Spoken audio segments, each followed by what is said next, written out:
सिर्फ तारों की खामोशी। वहाँ एक ऐसा शख्स रहता था, दिल का साफ, इबादत में गाफिल, आम लोगों में जिसे हजरत सालिम कहा जाता था। उसकी कहानी ऐसी है कि जब तुम इसे सुनोगे या पढ़ोगे तो लगने लगेगा जैसे कोई पुरातन कवि ही तुम्हारे कान पर धीरे से कह रहा हो। अब ध्यान से सुनो, यह कहानी न केवल मौत और तकदीर की है बल्कि दुआ, खुफिया हिकमत और इंसान की हिम्मत की भी है। चलो शुरू करते हैं, पर ध्यान रखना ये वही पुराना जमाना है जहाँ कोई भी आधुनिक चीज नहीं, सब कुछ प्रकृति और इशारे से चलता है। हजरत सालिम का बचपन से ही एक जिगरी सहारा था। उसका नाम था आमिर, पर वह बचपन से ही बोला नहीं सकता था और एक पैर में दुख था। दोनों की यारी ऐसी थी कि शाम रवानी में लोग उनकी मिसाल दिया करते थे। वक्त गुजरता गया।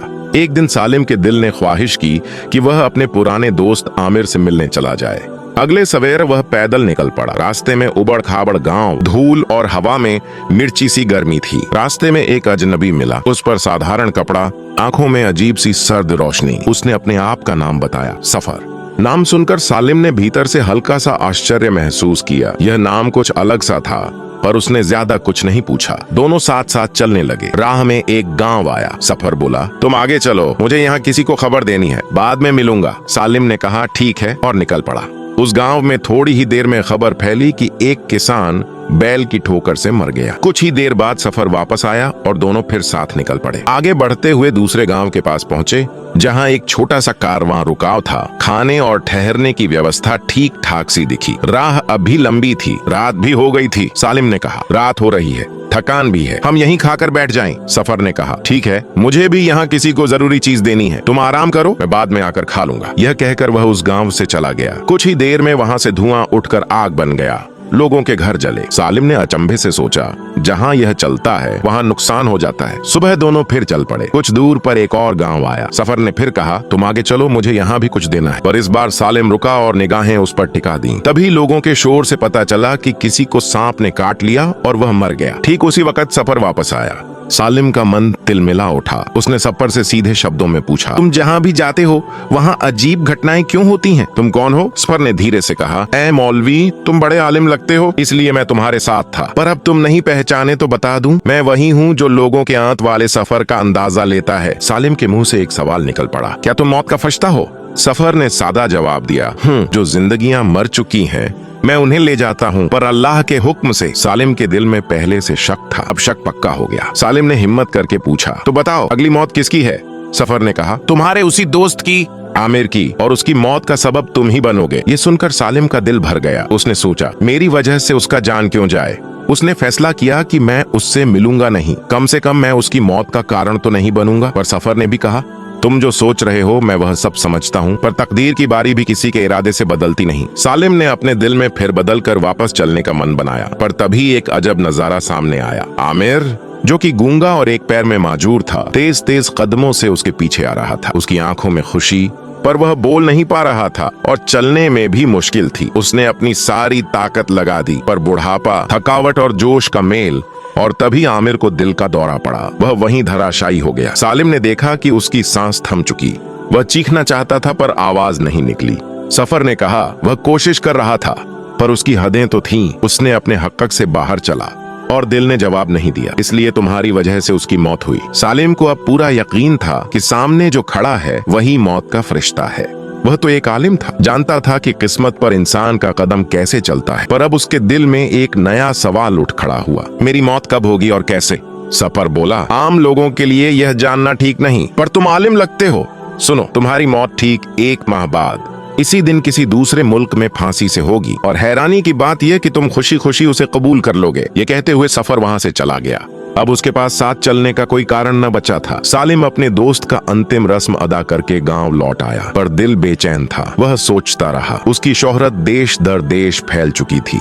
खलीफा भी उसके नाम से वाकिफ था। सालिम ने विचार किया कि जहां तक हो मैं अपनी मौत टालने की दास्तां करूंगा। इसलिए वह दरबार में जाकर खलीफा के सामने अपनी पूरी कहानी कह बैठा। खलीफा ने अपनी सलाहकार सभा बुलाई और मशविरा हुआ। मुशीरों ने कहा, अगर तुम्हारी बात सच है और मौत उस दूसरे मुल्क में है तो बस वहीं जाना नहीं, तब मौत नहीं आएगी। खलीफा ने यह घेरा पसंद किया। उसने सालिम के रहने का इंतजाम महल में कर दिया और कहा कि कोई उसे बिना इजाजत मिल नहीं सकेगा। पर सालिम अपनी मर्जी से कहीं भी जा सकता था, पर डर ने उसे बांध लिया। आए वक्त बीतता गया। वही दिन आया जब मौत का अंदाजा लगाया गया था। सालिम ने डर के मारे जल्दी सोने की कोशिश की ताकि रात जल्दी बीत जाए, पर उसकी नसीब में नींद में चलने की बीमारी भी थी। उसका उसे खुद को पता नहीं था। उस रात वह नींद में उठकर महल से निकल पड़ा। घोड़ों के अस्तबल में पहुंचकर सबसे तेज घोड़े पर चढ़ गया और सीमा पार कर पड़ोसी मुल्क के खलीफा के महल तक पहुंच गया। वहां के चौकीदार भी सो रहे थे, या शायद किस्मत ने उन्हें आंखें बांध दी थीं, और सालिम आराम से खजाने के कमरे में जाकर लेट गया। सुबह खजांची ने उसे देखा और खलीफा के सामने पेश किया। खलीफा क्रोधित हुआ और उसने तुरंत फांसी की सजा सुनाई। यह कहना कि अगर कोई हमारे खजाने छीनता तो हम पर भूखा रह जाता, इसलिए सजा खड़ी होनी चाहिए। सालिम कांपा, पर उसने हिम्मत जुटाकर कहा, महाराज, मैं नहीं जानता कि मैं यहाँ कैसे पहुंचा। मेरी आखिरी क्षमा की दास्तां सुनिए।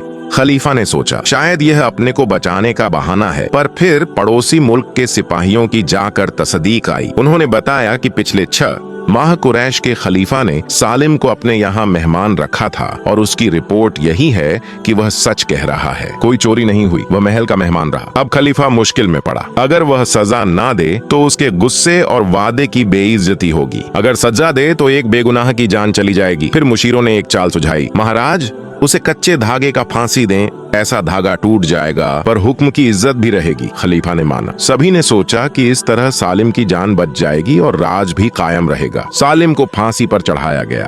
उसने सोचा यह तो मुकर्रर नहीं कि कच्चा धागा किसी को मार सके। वह खुशी खुशी उस सज्जा को स्वीकार करने लगा, पर जैसे ही फांसी के फंदे ने गर्दन पर दबाव डाला, वह टूट गया। पर टूटने से पहले जिसने काम किया वह कर गया। सालिम की गर्दन की वह नस कट गई, खून फूटा, नगम खत्म हुई।